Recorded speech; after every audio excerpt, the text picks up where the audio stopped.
हल्ला नाही युद्धाच्या विशेष कार्यक्रमात आता आपण तज्ज्ञांकडून या संपूर्ण घटनेचं विश्लेषण करणार आहोत। आंतरराष्ट्रीय घडामोडींचे अभ्यासक शैलेंद्र देवळणकर आपल्यासोबत आहेत। तसंच आंतरराष्ट्रीय घडामोडींचे अभ्यासक आणि भारत-पाक विषयावर ज्यांचा गाढा अभ्यास आहे असे अरविंद गोखले आपल्यासोबत आहेत पुण्यातून आणि शैलेंद्र देवळणकर हे मुंबईतून आहेत। माझा पहिला प्रश्न शैलेंद्रजी तुम्हाला आहे की तुम्हा दोघांना आहे की हा हल्ला नसून युद्धच आहे असं वाटतंय का? काय सांगाल शैलेंद्रजी? सध्या तरी आपल्याला इतक्या मोठ्या कन्क्लुजनला पोहोचणं हे थोडंसं अवघड आहे। नंतर ह्या इन्व्हेस्टिगेशन नंतर या गोष्टी पुढे येतील। जरी पाकिस्तानच्या लष्कराचा याला प्रत्यक्ष सपोर्ट नसला तरी अप्रत्यक्षपणे निश्चितच आहे आणि ते आपल्या सगळ्यांना माहिती आहे की ज्या वेळेला पीओके मधनं अशा प्रकारचं क्रॉस बॉर्डर इन्फिल्ट्रेशन होतं आणि पीओके मध्ये 40च्या वरती अशा स्वरूपाचे प्रशिक्षण कॅम्प्स आहेत, टेररिस्ट ट्रेनिंग कॅम्प्स आहेत आणि ज्यांना व्यवस्थित प्रशिक्षण हे पाकिस्तानच्या लष्कराकडनं आणि ISI कडनं दिलं जातं।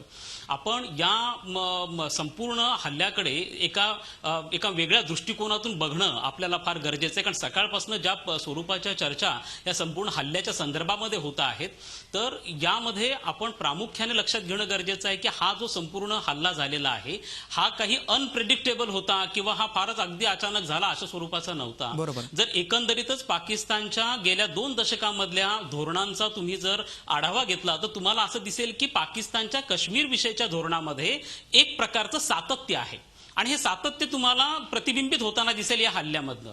पाकिस्तानला एकूणच काश्मीर प्रश्नाचं आंतरराष्ट्रीयकरण करायचं आहे आणि या आंतरराष्ट्रीयकरणासाठी पाकिस्तानचा एक त्रिसूत्री कार्यक्रम आहे आणि त्या अंतर्गत पहिलं जे सूत्र आहे त्यानुसार पाकिस्तानचा जो प्रश्न आहे हा आंतरराष्ट्रीय व्यासपीठांवरनं मांडायचा, मग तो युनायटेड नेशनचं व्यासपीठ असेल किंवा इतर संस्था संघटनांचं व्यासपीठ असेल आणि ज्या वेळेला आणि मग भारताला त्याच्यासाठी आपण प्रोवोक करायचं की भारताने त्याचं उत्तर द्यावं म्हणजे हा प्रश्न मोठा बनल्याचं त्यांना दिसतं। पण आपण आजकाल त्या पाकिस्तानच्या चिथावणीकडे दुर्लक्ष करतो आहोत।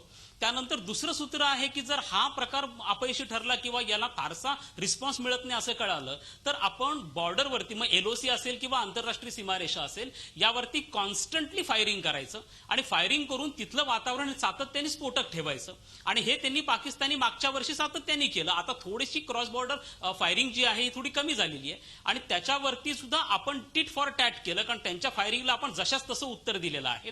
त्यानंतर त्यांचा जो तिसरा प्रकार आहे तो म्हणजे क्रॉस बॉर्डर इन्फिल्ट्रेशनला चालना देणं आणि ते दहशतवादी मग लष्कर ए तैयबा असतील किंवा जैश ए मोहम्मद असतील या सगळ्या दहशतवादी जे सातत्याने पाकिस्तानच्या भूमीवरनं भारताविरुद्ध ऑपरेट करतायत त्यांना सातत्याने प्रोत्साहन देत राहणं। नक्की शैलेंद्रजी तुम्ही 3 सूत्रांचा उल्लेख केलाय, त्याचा जो तिसरा टप्पा आहे पण मला तत्कालीन परिस्थिती अशी वाटत नाही का की कारण बलुचिस्तान बाबत मोदींनी केलेले वक्तव्य, नंतर G20 शिखर परिषदेत मोदींनी पाक विरोधात घेतलेली कडक भूमिका आणि आता हा उरीमध्ये झालेला दहशतवादी हल्ला याचा काही संबंध आहे का? आता मी त्याही मुद्द्याकडे येतो। मुळात आता या संदर्भामध्ये असं होतंय की ज्या वेळेला भारताने प्रत्येक वेळेला रिॲक्ट करावं असं हे पाकिस्तानचं धोरण आहे, त्यामुळे पाकिस्तानच्या चिथावण्या चालूच असतात। आता परिस्थिती ही थोडीशी बदलली। बुरहान वाणीच्या मृत्यूनंतर जो प्रचंड 1-2 महिन्यापूर्वी पाकिस्तानमध्ये आपल्या काश्मीरमध्ये जे एक प्रचंड मोठी अशांतता निर्माण झाली त्याचा फायदा घेण्याचं एक अत्यंत ग्रँड स्ट्रॅटेजी ही ISI आणि पाकिस्तानच्या लष्कराने बनवलेली होती आणि ही जी स्ट्रॅटेजी त्यावेळेला जो एक मोहम्मद खान म्हणून एक दहशतवादी पकडला गेला त्यांनी ही स्ट्रॅटेजी रिव्हील केलेली आहे की आता आम्हाला ह्या अस्थिरतेचा पूर्णपणे फायदा घ्यायचा आहे। मुळात लक्षात घेतलं पाहिजे आहे की आपलं जे या संदर्भातलं धोरण आहे म्हणजे पाकिस्तानचं जे काश्मीर विषयी धोरण आहे त्याच्या संदर्भात आपलं भारताचं जे धोरण आहे ते अत्यंत क्रिस्टल क्लिअर आहे आणि ते धोरण असं आहे की आपण टेरर आणि टॉक्स या दोन्ही गोष्टी एकाच वेळेला आपण एंटरटेन करणार नाही आहोत आणि हे धोरण फक्त या गव्हर्नमेंटचा अशातला भाग नाहीये। इव्हन UPA गव्हर्नमेंटच्या 10 वर्षाच्या काळामध्ये देखील हेच धोरण होतं, म्हणून 2008 नंतर आपण पाकिस्तान बरोबर कोणत्याही पद्धतीची चर्चा करायला नकारच दिलेला होता की तुम्ही एक तर दहशतवादाला चालना देणं थांबवा, हा एक महत्वाचा प्रकार आहे। त्यामुळे आपण जे म्हणतो आहोत की आपल्या धोरणामध्ये अपयश आहे किंवा आपलं धोरण कमकुवत आहे हा प्रकार नाहीये। पाकिस्तानला सातत्याने असं वाटतं आहे की आता बलुचिस्तानचा जो मुद्दा आपण काढलेला आहे आपण कोणत्याही पद्धती पद्धतीने ज्या पाकिस्तान हा सातत्याने ज्याप्रमाणे आंतरराष्ट्रीय व्यासपीठांवरनं काश्मीरमधल्या मानव अधिकारांचा प्रश्न काढतो, त्याच पद्धतीने बलुचिस्तानमधला मानव अधिकाराचा प्रश्न हा भारत ह्युमन राईट काउन्सिलचा मेंबर आहे, त्यामुळे भारताला तो अधिकार पण आहे असा मुद्दा रेज करण्याचा. पण तो काही इंटरफेरन्सचा भाग राहत नाहीये. आपण या ठिकाणी त्याला कनेक्ट नको करायला. पाकिस्तान त्यामुळे रिॲक्ट झालेला नाहीये. तर आता प्रामुख्याने पाकिस्तानला असं वाटतं आहे की आता वेळ आलेली की भारताला ह्या काश्मीरच्या प्रश्नाला जास्तीत जास्त स्फोटक बनवणं, जेणेकरून आंतरराष्ट्रीय समुदायाचं लक्ष याच्याकडे येईल. आणि म्हणून ते जाणीवपूर्वक त्यांनी पठाणकोटमध्ये देखील एअरबेस निवडलेला होता अटॅक करण्यासाठी. इथं देखील त्यांनी आर्मीचं हेडक्वार्टर निवडलेलं आहे. याच्यामुळे होणार काय आहे की याच्यामुळे होणार काय आहे की याच्या स्ट्रॉंग रिॲक्शन भारतनं येणार आहेत. आणि लोक हेच म्हणणार अरे आपण काय करतो आहोत, आपल्याला कल्पना आहे की 43 टेररिस्ट कॅम्प तिथं आहेत, आपण सर्जिकल ऑपरेशन का करत नाही, आपण आता अटॅक केला पाहिजे. जसं म्यानमारच्या विरुद्ध आपण बांगलादेशमध्ये म्यानमारमध्ये घुसलो आणि बोडोंच्या विरुद्ध आपण कारवाई केली, तसं सर्जिकल ऑपरेशन आपण पीओके मध्ये का करू शकत नाही.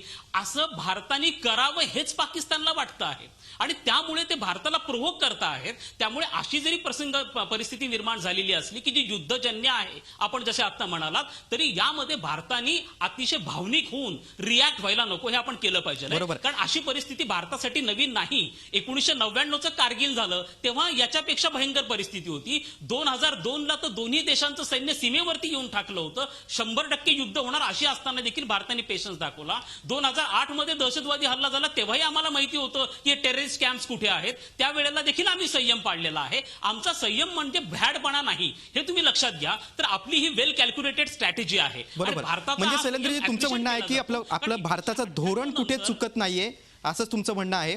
मला अरविंद सरांना प्रश्न विचारायचा. सर, पाकिस्तानवर थेट हल्ला करावा, पाकला कायमचा धडा शिकवावा असं सामान्यांना वाटतं, पण सरकारकडून केवळ डिनर डिप्लोमसीवर भर दिला जातोय अशी टीका विरोधकांकडून होतोय. सर्वसामान्यांना असं वाटतं की का नाही आपण हल्ला करत, आपण फारच सहनशील आहोत, आपण फारच एकदम शांततेत घेतो. काय वाटतं तुम्हाला? नाही, सर्वसामान्यांना काय वाटतं हा एक वेगळा मुद्दा झाला. अगदी बरोबर. परंतु देवळणकर आता ज्या पद्धतीने म्हणाले ते 100% खरं आहे की याचं कारण असं आहे, अशा तऱ्हेनं रिॲक्ट होणं म्हणजे पाकिस्ताननं केलेल्या रचलेल्या सापळ्यामध्ये सापडणं होय. त्यांच्या सापळ्यात आपण सापडायचं की नाही, ते ट्रॅप करतायत आपल्याला आणि आपण ट्रॅपच्या दिशेनं चाललेलो आहोत असं सुद्धा होता कामा नये. याचं कारण असं की सगळ्या जगाचं आपल्याकडे लक्ष आहे आणि सगळं जग आपल्याकडे पाहतंय या दृष्टिकोनातून. अमेरिकेनं सुद्धा आता ज्या पद्धतीनं काश्मीर प्रश्न हा भारत आणि पाकिस्तानचा प्रश्न आहे असं सांगितलं, त्या पद्धतीनं जर विचार केला किंवा बलुचिस्तान हा पाकिस्तानमध्ये राहिला पाहिजे असं सांगितलं, याचा अर्थ त्यांचा म्हणजे त्यांच्या परराष्ट्र खात्याचा या आपल्या दक्षिण आशियातल्या या महत्वाच्या 2 देशांकडे लक्ष निश्चितपणानं आहे. आता प्रश्न असा उरतो की मोदी सरकारचं या संबंधातलं धोरण चुकतंय किंवा काय, तर ते चुकत नसतं. असं चुकणं किंवा न चुकणं असं काही नसतं. आपलं परराष्ट्र धोरण किंवा आपलं संरक्षणाचं धोरण हे एका विशिष्ट धोरणानंच जात असतं. फक्त या ठिकाणी आपला थोडासा हलगर्जीपणा झाला असण्याची शक्यता आहे.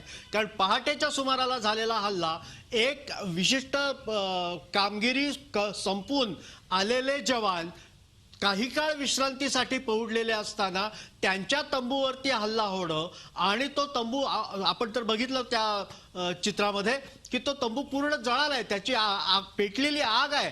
अशा वेळेला दोन्ही बाजूने म्हणजे तुम्हाला थोडंसं हे ठेवायचं, गहाण ठेवायचं आणि त्यातून तुम्हाला एकदम भरीला पडावं अशी ही सगळी स्ट्रॅटेजी आहे. ही पाकिस्तानची स्ट्रॅटेजी पाकिस्तानच्या ISI कडनंच ठरवली जाते आणि ISI कडनंच तुम्हाला प्रोव्होक केलं जातं, तुम्हाला प्रक्षोभ निर्माण होईल असं केलं जातं. आणि काश्मीरमधली सध्याची परिस्थिती जी आहे ती परिस्थिती लक्षात घेतली तर त्यांना असं वाटतंय की सध्याची परिस्थिती ही आपल्याला सोयीची आहे. आपल्याला भारतातल्या लष्करी तळांवर हल्ले करून भारताला प्रतिहल्ला करण्यासाठी प्रवृत्त करण्यासाठी ही वेळ चांगली आहे आणि मग त्यातून काही त्यांना घडवायचं असेल, पण हे घडवणं हे त्यांच्या हातापलीकडचं आहे हे त्यांनी लक्षात घेतलेलं नाहीये. त्यांच्या आवाक्याबाहेरचं आहे हे. आता जर युद्ध करायचं म्हटलं तर दोन्ही देशांकडे असलेल्या अण्वस्त्रांचा गैरवापर होण्याची शक्यता आहे हे त्यांनीही लक्षात ठेवलं पाहिजे आणि आपणही लक्षात ठेवलं पाहिजे. त्यांच्याकडच्या तालिबान्यांच्या हातामध्ये त्यांची अण्वस्त्र पडू नयेत, त्यांच्या सगळ्या सिस्टीम्स पडू नयेत यासाठी सुद्धा आपण त्याच्याकडे बारकाईनं लक्ष देण्याची आवश्यकता आहे. आपण तशी युद्धाची वेळ आली आहे असं सध्या तरी मला वाटतं. बरोबर, सध्या तरी म्हणता येणार नाही. पण अरविंद सर, कुठेतरी हा पाकिस्तानचा सापळा आहे, कुठेतरी ट्रॅप, आणि त्यात आपण भारताने अडकलं नाही पाहिजे. भारत आणि पाक समस्यांबद्दल, प्रश्नाबद्दल, आणखी काही संवेदनशील मुद्द्यांवर आपण चर्चा करणार आहोत, मात्र एका छोट्याशा ब्रेकनंतर. हल्ला नाही युद्धच्या विशेष कार्यक्रमात ब्रेकनंतर आपलं पुन्हा एकदा स्वागत आहे. महत्त्वाच्या विषयावर आपण चर्चा करतोय. आंतरराष्ट्रीय घडामोडींचे अभ्यासक शैलेंद्र देवळणकर आपल्यासोबत आहेत. तसंच अरविंद गोखले ज्यांचा भारत पाक प्रश्नावर देखील मोठा अभ्यास आहे, परत आंतरराष्ट्रीय घटनांचा अभ्यास आहे, त्यांच्याशी आपण चर्चा करतोय. शैलेंद्रजी, मी तुमच्याकडे वळतोय. पाकिस्तान हे टेररिस्ट स्टेट आहे. आंतरराष्ट्रीय समुदायानं पाकिस्तानवर बहिष्कार घातला पाहिजे अशी मागणी गृहमंत्री राजनाथ सिंह यांनी केली आहे. असा बहिष्कार शक्य आहे का? या स्वरूपाचा बहिष्कार शक्य आहे. याचं कारण असं आहे की युनायटेड नेशन्समध्ये त्या स्वरूपाचे काही अग्रीमेंट नाहीये. सगळ्यात महत्वाचं पार्ट आहे, कारण युनायटेड नेशन्सचं स्वतःचं काही सैन्य नाहीये, परंतु त्यांच्यावरती आर्थिक निर्बंध हे टाकले जाऊ शकतात. पण दुर्दैवाने अमेरिकेसारखे राष्ट्र आहेत, यांचं मुळातच सगळं धोरण जे आहे की जे युनायटेड नेशन सारख्या मोठ्या आंतरराष्ट्रीय संस्थांवरती ज्यांचा प्रभाव आहे, अशा राष्ट्रांचं दुटप्पी धोरण आहे. म्हणजे मुळात आपण असं म्हणतो की अमेरिकेमधल्या अनेक वॉशिंग्टन डीसी मध्ये जवळपास 253 अशा संरक्षणावरती आणि फॉरेन अफेअर्सवरती काम करणारे थिंक टँक्स आहेत, आणि त्यापैकी अर्ध्या थिंक टँक्सचे गेल्या 10 वर्षातले जर रिपोर्ट्स पाहिले तर सगळं म्हणतात की पाकिस्तान हा संपूर्ण जगासाठी धोका आहे, आणि पाकिस्तानच्या माध्यमातूनच स्टेट ऍक्टर्सकडनं नॉन स्टेट ऍक्टर्सकडे न्यूक्लिअर वेपन जाऊ शकतात, आणि त्याचा सगळ्यांना धोका होऊ शकतो. असं असतानाही 2001 ते 2016 अशा 16 वर्षांच्या काळामध्ये अमेरिकेने $16 अब्ज हे पाकिस्तानला दिलेले आहेत. अगदी नुकतंच अमेरिकन काँग्रेसनी ही मदत थांबवण्याचा निर्णय घेतलेला असल्यामुळे पाकिस्तानची अवस्था थोडी दबल्यासारखी झालेली आहे. आणि पाकिस्तान हा ब्लॅकमेल करणारा देश आहे की जो सातत्याने ब्लॅकमेल करत असतो की बघा, काश्मीर प्रश्नावरती अणुयुद्ध होऊ शकतं आणि संपूर्ण आशिया खंडाला फटका बसू शकतो, आणि जर तुम्हाला हे व्हायचं नसेल तर तुम्ही सगळी मदत जी आहे सातत्याने पुढे चालू ठेवा. त्यामुळे आता पाकिस्तानने हा जो प्रश्न उकरून काढलेला आहे, हा जो हल्ला आहे, हा देखील त्याच संपूर्ण ब्लॅकमेलिंग टॅक्टिकचा भाग आहे, हे देखील आपण विसरून चालणार नाही. त्याचबरोबर आपण आता असं बघतो की सप्टेंबरच्या शेवटच्या आठवड्यामध्ये युनायटेड नेशनच्या जनरल असेंब्लीचं अॅन्युअल सेशन आहे, आणि या अॅन्युअल सेशनमध्ये देखील पुन्हा एकदा काश्मीरचा प्रश्न पाकिस्तानकडे मांडला जाणार आहे. आताच गोखले सरांनी सांगितल्याप्रमाणे जर पुन्हा एकदा आपण स्ट्रॉंगली रिॲक्ट केले या सगळ्या प्रश्नांवरती, आणि जसं काही थोडेसे मिलिटरी बॅकग्राऊंडचे काही लष्करी अधिकाऱ्यांचे मी स्टेटमेंट सकाळपासून ऐकले, ते असं म्हणतात की तुम्ही डायरेक्ट सर्जिकल ऑपरेशन करा, अजिबात घाबरू नका. असा जर प्रकार झाला तर यावेळेसचं जनरल असेंब्लीचं अख्खं सेशन हे केवळ काश्मीरवरती होणार आहे. आपण पाकिस्तानला, आपण चीनला, अमेरिकेला, अनेक मुस्लिम देशांना आव्हान देतो की या आणि तुम्ही दक्षिण आशियामध्ये इंटरफेअर करा. ही संधी त्यांना का मिळती? जेव्हा काश्मीरचा प्रश्न स्फोटक बनतो. आपला भूमिका अशी आहे की हा पूर्णपणे बायलॅटरल इश्यू आहे. सिमला कराराची जी पॅरामीटर्स आहेत किंवा जो फ्रेमवर्क आहे त्यानुसार भारत आणि पाकिस्तान दरम्यानचा काश्मीर इश्यू आहे, आणि केवळ दोघांनीच तो रिझॉल्व्ह केला पाहिजे आहे. हे असताना पाकिस्तानला ते मान्य नाहीये. त्यांना अनेक आंतरराष्ट्रीय संस्था, संघटनांचं इन्व्हॉल्वमेंट याच्यासाठी पाहिजे आहे. त्यामुळे आपण याला स्फोटक होऊ देता कामा नाहीये. मुळात प्रश्न असा आहे की पाकिस्तानचा दहशतवादाला केवळ भारतातल्या नाही तर चीनमधल्या शिनशियांग असेल, रशियामधला चेचन्या असेल, अफगाणिस्तानमधला तालिबानला असेल, आफ्रिकेमधला बोको हराम असेल, किंवा मग तुम्हाला सिरियामधला इस्लामिक स्टेट असेल, या सगळ्या संघटनांना पाठिंबा आहेच आहे. परंतु हे असतानाही त्याच्या विरुद्ध कारवाई केली जात नाही. हे अत्यंत दुर्दैवाचा भाग आहे. त्यामुळे जसं आज राजनाथ सिंह म्हणाले की संपूर्ण जगाने हे घोषित केलं पाहिजे आहे, ही फॅक्ट आहे. पण आंतरराष्ट्रीय राजकारण अशा घोषणांच्या आधारावर चालत नाही. ते शॉर्ट टर्म इंटरेस्ट आणि लॉंग टर्म इंटरेस्टवरनं चालतं. अनेक राष्ट्रांचे पाकिस्तानकडे बघण्याचे शॉर्ट टर्म इंटरेस्ट आहे. अमेरिकेला मध्य आशियामध्ये आणि अफगाणिस्तानमध्ये पाकिस्तानच्या माध्यमातून ऍक्सेस पाहिजे आहे, म्हणून तो पाकिस्तानला कुरवडण्याचा प्रयत्न करतोय. चीनला भारताचा प्रभाव हा दक्षिण आशियापुरताच ठेवायचा आहे, म्हणून चीन पाकिस्तानला बढावा देतो आहे. या सगळ्या मोठ्या देशांच्या राजकारणामुळे पाकिस्तानचं फावत चाललेलं आहे. हा दुर्दैवाचा भाग आहे. परंतु आता यामध्ये महत्वाचा प्रश्न निर्माण असा होतो की 1999च्या कारगिल युद्धानंतर पाकिस्तानकडनं अशा प्रकारची घुसखोरी आणि हल्ले होतच आहे, आणि भविष्यात ते होतच राहणार. हे कुठपर्यंत होत राहतील? जोपर्यंत पाकिस्तानमध्ये लष्कराचा दबदबा आहे. पाकिस्तानचं भारताविषयीचं असो, पाकिस्तानचं अमेरिकेविषयीचं असो किंवा चीन आणि इराण विषयीचं धोरण असो, हे पाकिस्तानचं लष्कर निर्धारित करतं. आणि ज्या ज्या वेळेला नवाज शरीफनी या संदर्भामध्ये थोडीशी तडजोडीची भूमिका घेण्याचा प्रयत्न केलाय, भारताबरोबर शांतता प्रस्थापित करण्याचा प्रयत्न केलाय, 2 वर्षापासून आपण बघतोय की लष्कर ते पूर्ण होऊ देत नाहीये. आता देखील मोदींनी घोषित केलं की सार्क परिषदेसाठी ते इस्लामाबादला जाणार आहेत. त्याच्या पूर्वी देखील अशा स्वरूपाचे हल्ले होतील आणि कोणत्याही पद्धतीने दोन्ही देशांमधले नॉर्मल रिलेशन्स हे वर्कआउट होऊ दिले जाणार नाही. पण याचा अर्थ असा आहे की प्रत्येक वेळेला आपण याच्या स्वरूपाने करायचं की आपली बरोबर. भूमिका काय असली पाहिजे हा सगळ्यात महत्वाचा प्रश्न आहे. आणि त्या संदर्भामध्ये मला असं वाटतं की आपलं 2 प्रकारचं धोरण असलं पाहिजे. एक तर आपण आपलं काउंटर टेररिझम मेकॅनिझम जे आहे किंवा आपलं काउंटर टेररिझमच्या संदर्भातलं जे अंतर्गत सुरक्षा व्यवस्थापन आहे आपण स्ट्रॉंग बनवलं पाहिजे आहे. आणि आता आपण दहशतवादाच्या प्रश्नाकडे केवळ लॉ अँड ऑर्डरचा प्रश्न म्हणून पाहता कामा नये. लॉ अँड ऑर्डर म्हणून आपण केवळ पोलिसांच्या माध्यमातून याचा सामना करता कामा नये. तर अनेक देशांमध्ये दहशतवादाच्या संदर्भामध्ये समन्वय करण्यासाठी केंद्रीय पातळीवरती यंत्रणा निर्माण केल्या गेलेल्या आहेत. जसं फ्रान्समध्ये आहे, US मध्ये आहे, इस्रायलमध्ये आहे, तसं लवकरात लवकर नॅशनल काउंटर टेररिझम सेंटर सारखे सेंटर आपण काढले पाहिजे आहेत. आणि केंद्रीय पातळीवरने ज्या ज्या वेळेला अशा हल्ले होतात त्या त्या वेळेला आणीबाणी सम परिस्थिती आपण मानली गेली पाहिजे आणि आपण आपल्या केंद्रीय फौजांना अलाउड केलं पाहिजे इंटरव्हेन करण्यासाठी. हा प्रकार जवळपास सर्वच राष्ट्रांमध्ये होतो. बरोबर. अगदी शैलेंद्रजी, अत्यंत महत्वाच्या 2 मुद्द्यांना तुम्ही अधोरेखित केलेलं आहे. काश्मीर, पाकिस्तान हा दहशतवाद्यांना फूस लावतोय, खतपाणी घालतोय, सर्वांना माहिती. मात्र कुठेतरी आंतरराष्ट्रीय दबाव असतो, कुठेतरी आंतरराष्ट्रीय राजकारण असतं आणि त्यामुळे ते शक्य होत नाही. भारत पाक प्रश्नासंदर्भात आणखी काही मुद्द्यांवर, महत्वाच्या आणि संवेदनशील मुद्द्यांवर आपण चर्चा करणार आहोत, मात्र एका छोट्याशा ब्रेकनंतर.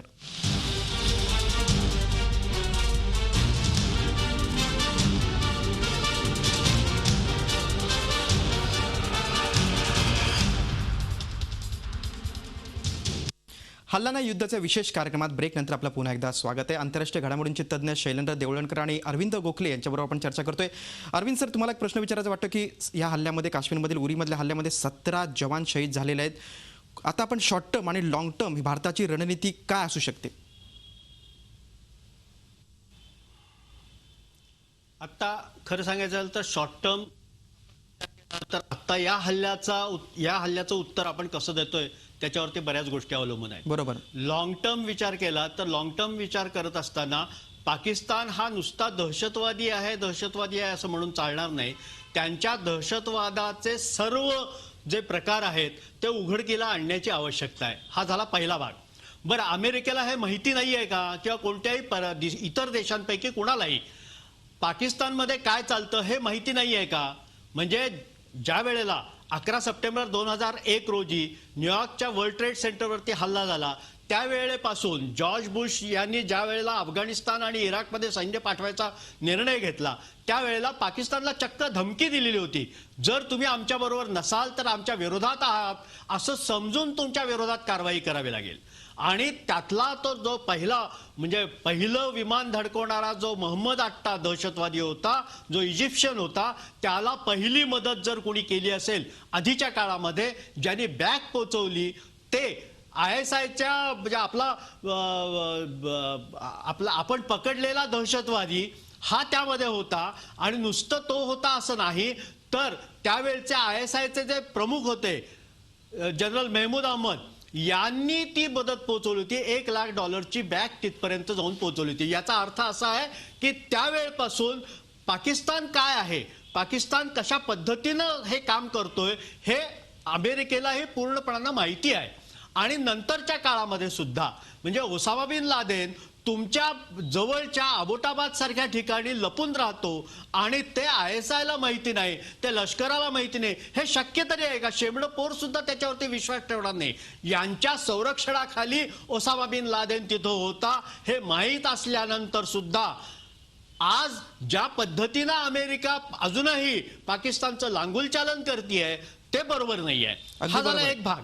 आत्ता सुद्धा अलीकडच्या काळामध्ये जेव्हा असा निर्णय झाला की सौदी अरेबिया संबंधात सुद्धा आपल्याला कारवाई करण्याची आवश्यकता निर्माण होईल असं जेव्हा झालं, कारण सौदी अरेबियाच्या 18 पैकी 11 जण हे दहशतवादी सौदी अरेबियातले होते. नक्कीच त्याच्यावरती अरविंद सर, अमेरिकन सिनेटवरती अरविंद सर, आता चर्चा आता होणार आहे. अरविंद सर, असं असताना तेच बघणं महत्वाचं आहे. आता भारत बोला ना. लष्करी भाषेत पाकिस्तानला प्रत्युत्तर देतोय का, त्यावरच बऱ्याच गोष्टी अवलंबून आहेत. शैलेंद्र, तुम्ही या कार्यक्रमात भाग घेतलात, अरविंद सर तुम्ही भाग घेतलात आणि या संपूर्ण घटनेचं विश्लेषण केलं, त्याबद्दल धन्यवाद. हल्ला नवे युद्धच या विशेष कार्यक्रमात आपण इथेच थांबतोय. ताज्या बातम्यांसाठी पाहत राहा झी 24 तास. रहा एक पाऊल पुढे.